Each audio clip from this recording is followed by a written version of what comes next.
பாருங்கள் வேளாங்கண்ணிக்கு எவ்வளோ பேர் போகிறாங்க பாருங்கள். எங்களுக்கு இப்போ மதியம் ஸ்டே பண்ண ஒரு வீடு எங்களுக்கு கொடுத்தாங்க.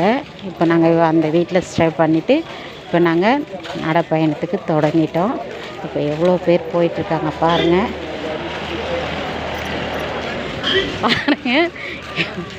போயிட்டுருக்காங்க பாருங்கள். இப்போ நாங்கள் இந்த வீட்டிலேருந்து இப்போ வெளியாயிட்டோம். இப்போ போயிட்டு குளிக்கிறதுக்கு ஒரு இடம் நாங்கள் தேடணும். இனிமே தான் இப்போ குளிக்கிறதுக்கு ஒரு வீடு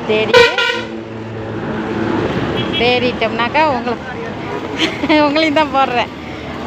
நான் குளிக்கிறதுக்கு ஒரு வீடு தேடிட்டு குளிச்சுட்டு கொஞ்சம் நடந்துட்டோம்னாக்கா அதுக்கப்புறம் நைட்டுக்கு ஸ்டே பண்ண ஒரு இடம் தேடணும். பாருங்கள் வேளாங்கண்ணிக்கு நாங்களும் கடலூர்லேருந்து நடந்து வரோம். பெங்களூர்லேருந்துலாம் நடந்து வந்துட்டுருக்காங்க. இந்த பயணத்தில் ரொம்ப பேர் இருக்காங்க சென்னையிலேருந்து. பாருங்க. சரிங்க, நன்றி, வணக்கம்.